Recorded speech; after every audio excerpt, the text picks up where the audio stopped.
नमस्कार दोस्तों। आज हम बात करेंगे उस परिवर्तन की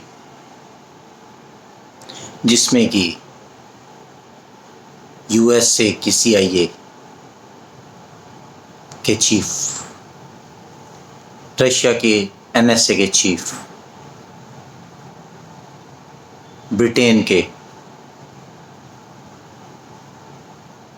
एनएसए के चीफ भारत आते हैं और भारत के एनएसए के साथ में मीटिंग करते हैं।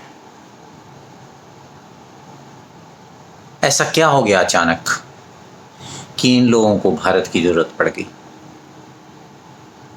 ऐसा क्या हुआ अचानक केवल एक सप्ताह के अंदर अंदर में? क्या हुआ कि इनको अब तालिबान में खतरा नजर आने लगा? दोस्तों, आइए सिलसिलेवार से जरा सारी घटनाओं का अवलोकन करते हैं।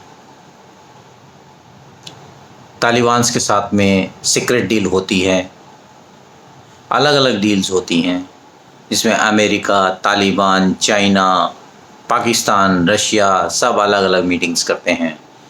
कोई दोहा में करता है, कोई और कहीं करता है, और सब इस बात पे राजी हो जाते हैं कि तालिबान को राज करने देना चाहिए। अमेरिका अपनी फ़ौज को सुरक्षित निकालने की एवज में बहुत सारा हथियार देता है और वहाँ से चुपचाप निकलने की कोशिश करता है, निकल भी जाता है। तालिबान बिना किसी रक्तपात के सारे डिस्ट्रिक्ट्स को रौंदते हुए काबुल पे आते हैं, काबुल पर कब्जा जमा लेते हैं। अशरफ गनी भाग जाते हैं, कुछ लोग कहते हैं बहुत सारा धन लेकर, उनका कहना है ऐसा कुछ नहीं है। उनका ये कहना है कि उन्होंने देश की जनता में रक्तपात ना हो इसलिए चुपचाप छोड़ने का मन बनाया। सारी की सारी 2.5 लाख की सेना चुपचाप अपने हथियार सौंप देती है और सरेंडर कर जाती है केवल 75,000 तालिबानियों के सामने। इस बीच में अफगान सेना के बहुत सारे एयरफोर्स काफ़ी सारे विमानों को लेकर उड़ जाते हैं अज्ञात स्थान के लिए। और लेकिन एक इलाका पंजशीर का, जिसको कि आज तक कोई भी विन नहीं कर पाया था, वो डिफाई करता है। सारा कुछ प्लान के मुताबिक होता है, लेकिन ये एक प्लान के मुताबिक नहीं होता। सारी की सारी वर्ल्ड पावर्स, रशिया का अपने इंटरेस्ट, रशिया के इंटरेस्ट इतने कि अमेरिका के जाने के पहले ही जब जयशंकर जाते हैं वहाँ पर,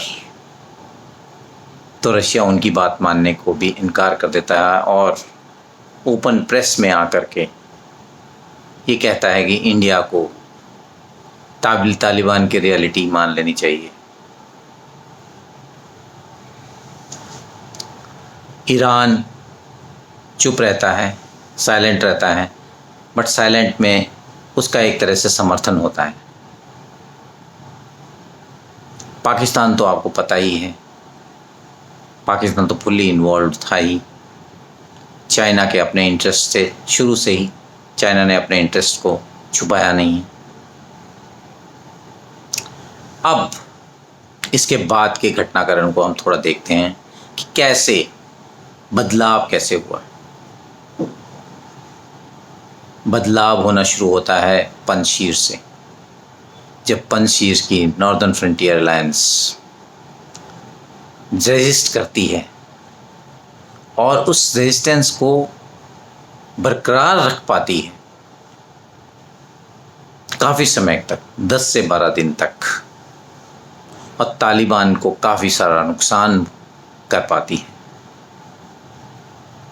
तो ये डिफायंस सारी दुनिया को आकर्षित करता है, सारे सेन लोगों को आकर्षित करता है, जो डेमोक्रेसी पसंद हैं, जो आज़ाद ख्याल पसंद हैं, जो मॉडरेट्स हैं। फिर तालिबान के सरकार के गठन में डिले होता है। डिले होने का कारण भी ये रेजिस्टेंस बनता है। तालिबान चाहते हैं कि सारे इलाके को पहले जीत लें, फिर उसके बाद सरकार के गठन का ऐलान करें, लोगों का ऐलान करें, लेकिन वैसा नहीं हो पाता है। तो शायद पाकिस्तान की मदद मांगी जाती है।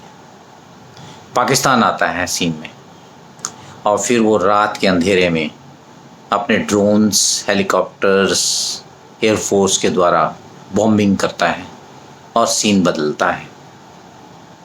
पंजशीर के सेना को, जवानों को शहर छोड़कर घाटियों में भागना पड़ता है, छुपना पड़ता है।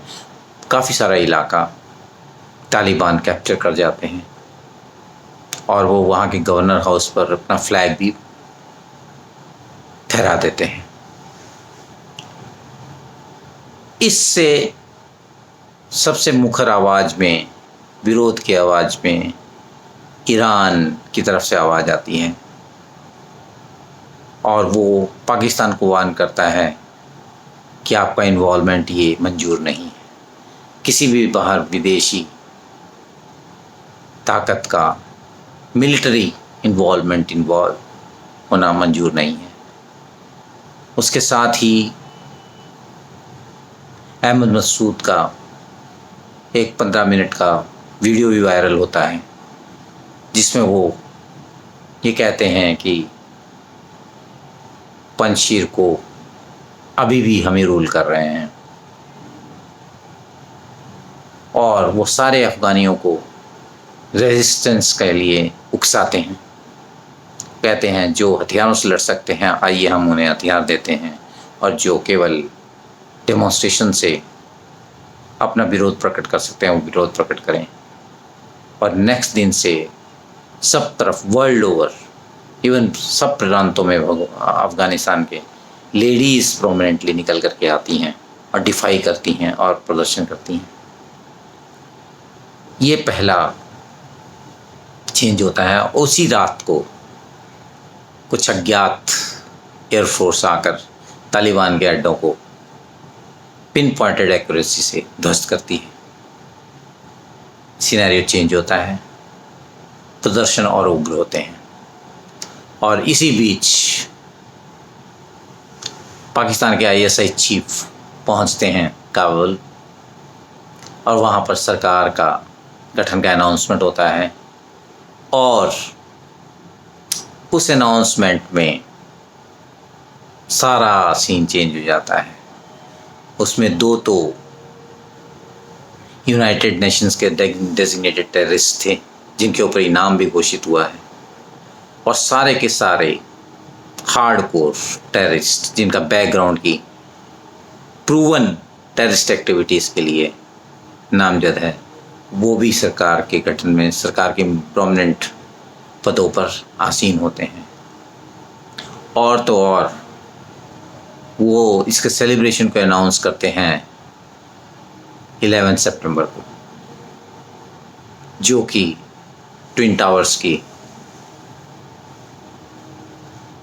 बरसी है। और ये यूनाइटेड स्टेट्स को कैसा लगा होगा दोस्तों, ये आप लोगों को महसूस कर सकते हैं। और जो ये कैबिनेट की जो गठन होता है, इसमें कुछ ऐसे भी चेहरे होते हैं जिन्होंने की जो कि एक पोटेंशियल थ्रेट जिनको रशिया भी मानता है। अब वर्ल्ड पावर्स को ये समझ में आ रहा है कि जिन तो हमने निकाल लिया बोतल से, अब इसको अंदर कौन डालेगा। यही इसके साथ साथ वर्ल्ड ओपिनियन को अफेक्ट किया है आम जनता की राय ने। आम जनता की पाकिस्तान के अगेंस्ट में राय जो कि पाकिस्तान को ही मेनली कसूरबाद मान रहे हैं इस टेक ओवर में। पाकिस्तान एम्बेसीज के सामने वर्ल्ड ओवर प्रोटेस्ट, काबुल में, कंधार में, गजनी में, सब तरफ पाकिस्तान के अगेंस्ट में प्रोटेस्ट, और पाकिस्तान का फुल इन्वॉल्वमेंट नई सरकार के गठन में, जिसमें कि हक्कानी नेटवर्क को प्रोमिनेंट डिफेंस का ओहदा दिया गया, जो कि अलार्मिंग सबके लिए है। केवल एक चाइना को छोड़ दें तो आज की डेट में रशिया, यूएस, ईरान, टर्की तो इम्पार्शियल वेट एंड वॉच कर रहा है, तो सारी मेजर ताकतें आज तालिबान के अगेंस्ट में खड़ी हैं और ये चाहती हैं कि भारत इस समस्या का हल ढूंढे या उसमें लीड करे। तो दोस्तों,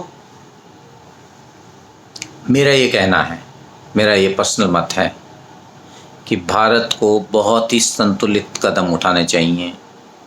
आवेश में आकर कि ये सब ताकतें हमें प्रोमिनेंस दे रही हैं तो हम बहुत ही प्रोमिनेंटली एकदम उसको आगे जाकर उसके ऊपर में हम एक्शन लेने से लग जाएं।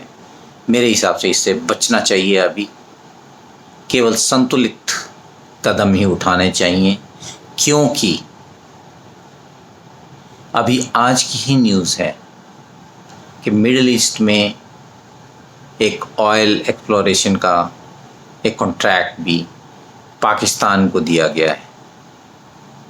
ये आज या कल की न्यूज़ है और वो कॉन्ट्रैक्ट बिना यूनाइटेड स्टेट्स की सहमति के नहीं हो सकता। तो इसका मतलब ये है कि यूनाइटेड स्टेट्स अभी भी पूरी तरह से भरोसे लायक नहीं है। आज भी वो उसको पाकिस्तान की ज़रूरत है और पाकिस्तान को अभी भी वो प्लेकेट करेगा।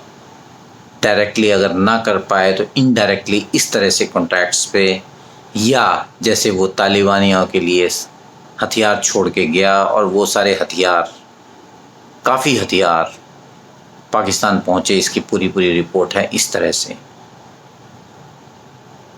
आज भी कहते हैं काबुल के सारे होटल अमेरिकन सोल्जर्स से पटे भरे हैं। दोस्तों, पाकिस्तान की ज़रूरत अमेरिका को रहेगी, क्योंकि इंडिया अपने यहाँ पर बेस बनाने या टेम्पररी सही कुछ भी लीवरेज देने को यूनाइटेड स्टेट्स को तैयार नहीं है। तो अमेरिका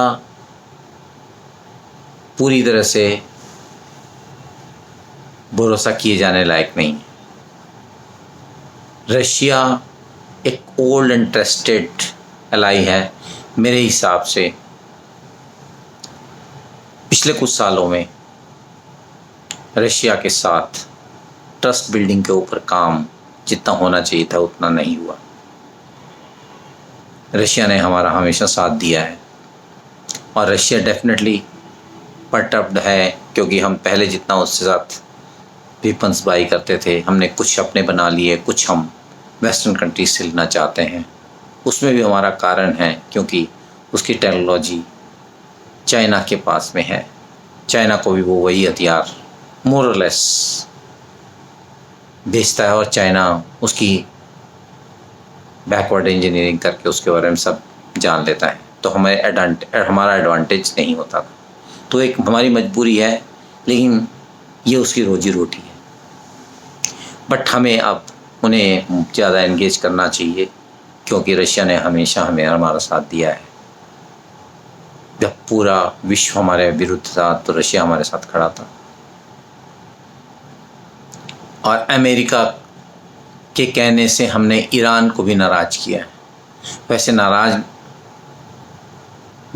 केवल अमेरिका कहने से नहीं, बट ईरान के बिहेवियर में भी झलकी थी, जब हमने गैस के जो नए उनके एक्सप्लोरेशन की थी जब फाइंडिंग दी थी उनको तो उन्होंने वो कॉन्ट्रैक्ट्स हमें नहीं दे करके फरजाद के वो रशियन कंपनी को दे दिए थे। और प्लस चाबहार में भी हम जिस टर्म्स पे चाहते थे वो टर्म्स भी उस तरह से नेगोशिएट नहीं हुए थे। बट एनीवे फिर भी हमें ईरान के साथ अब हमारा संबंध अच्छा होना चाहिए और डेफिनेटली हमें मूव करने से पहले हर चीज़ सोचनी पड़ेगी। हम किसी के कहने से, उकसाने से या हमें वो महत्व दे दिए जाने से हमें जल्दीबाजी में कोई कदम नहीं उठाना चाहिए। धन्यवाद।